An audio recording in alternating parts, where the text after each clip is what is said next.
Welcome to the deep dive. Okay, so you asked about Gargantua from Interstellar, specifically the science behind it. Yeah, and we've dug into Kip Thorne's book, The Science of Interstellar, which is the perfect guide for this. Absolutely. So our goal today is to unpack the real physics and the sort of educated guesses that made Gargantua feel so real and frankly terrifying in the movie. Exactly. It's a great way to see where known science, meets informed speculation. Some really wild stuff in there about how the universe works. Right. Let's start with something Thorne mentions early on. Black holes having no hair. What's that actually mean? It sounds odd. It does sound odd, Mm. but essentially means a black hole is defined by just two things: its mass and how fast it's spinning. That's it. Just two. For something so immense. Pretty much. All its other properties, like its gravitational pull, how it warps space and time, it all just flows from that math and that spin. Surprisingly simple, fundamentally. Okay. And Gargantua's mass, we know it must be enormous because of Miller's planet, right? The one with the huge waves. Precisely. For that planet to orbit stably so close, Gargantua has to be, well, at least 100 million times the mass of our sun. Maybe more. Wow, 100 million suns. That's hard to grasp. What does that mean for its size? It means its event horizon. Yeah, The point of no return would have a circumference of about 1 billion kilometers, yeah. roughly the size of Earth's orbit around the sun. Earth's orbit, just Wow. the edge. Okay, massive. Yeah. And the crazy time dilation on Miller's planet, 1 hour there is 7 years back on the ship, that comes from the spin. That's right. To get that much time difference, Gargantua has to be spinning incredibly fast, like almost the absolute theoretical maximum speed a black hole can spin, just shy of it. Why just shy? Is there a limit? There is. Spin too fast, and theoretically the event horizon might disappear, Yeah. exposing the singularity, something physics suggests shouldn't happen. So it spins just under that limit. And the spin affects orbits nearby, like TARG's experience. Drastically. Yeah, it drags space-time around with it. Thorne also emphasizes that black holes aren't really objects in the way a planet is. They're made of warped space and time itself. That's a bit of a head-scratcher. It is, definitely. The trampoline analogy helps a bit.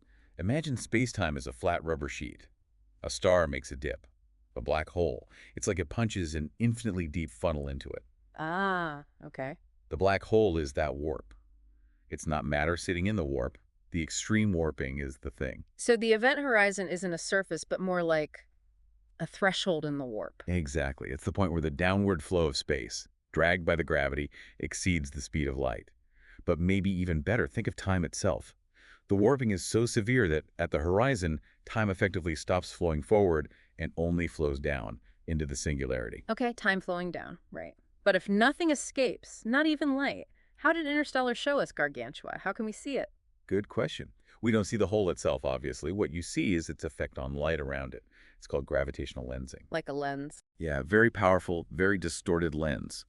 Gargantua's immense gravity bends the light from stars or gas clouds behind it, wrapping it around so we can see multiple warped images of those background objects. Creating those rings and distorted star fields we saw in the film. Exactly those.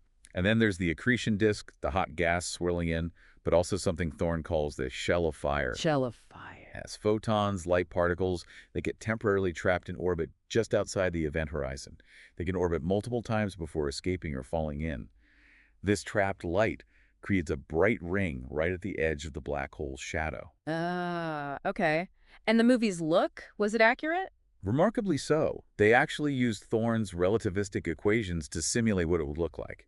They might have slightly lowered the spin rate just for visual clarity, making the shadow a bit rounder, but the physics behind the image was solid. Incredible. Okay, so navigating near this beast, you'd need serious speed. Oh, absolutely. To stay in a stable orbit close in, like Miller's planet, you'd need to be traveling at, a significant fraction of the speed of light. Otherwise, you just fall in. And making big jumps, like getting down to Miller's or escaping Gargantua. Slingshots, right? Essential. You need those gravitational assists for major velocity changes. Ordinary rockets wouldn't cut it. The film used a neutron star for the big slingshot near the end, but Thorne's book mentioned something else, didn't it? Yeah, that's an interesting science versus storytelling point. Yeah. For the kind of powerful directional boost they needed near a supermassive black hole like Gargantua, Thorne calculated that an intermediate mass black hole, maybe a few hundred solar masses, would actually be more effective and, surprisingly, less likely to rip the ship apart than a neutron star. Huh. So an IMBH would be better physics-wise. Theoretically, yes. Yeah. But, a neutron star is perhaps easier for an audience to grasp and visually distinct. The core principle using gravity assist is the same, though. Much, much more powerful than the ones we use with Jupiter or Saturn. Right. Okay, so let's quickly recap. Gargantua. Immense mass, nearly maximum spin. These warp space-time incredibly, creating this huge event horizon and that wild time dilation. Check. We see it not directly, but through the lensing of light from behind it and the sort of halo of trapped photons, the shell of fire. Got it. And getting around nearby means crazy speeds and potentially using smaller black holes or neutron stars for massive gravity assists. That sums it up pretty well. It's this amazing blend of established physics, general relativity, and some really well thought out speculation based on those laws. It really just fires the imagination, thinking about what other phenomena might be out there where space-time gets pushed to such extremes. Absolutely. And maybe that's the thought to leave you with. Cool. As we learn more about gravity and these extreme regimes, what other completely counterintuitive things about time and space might we discover? What surprises does the universe still hold?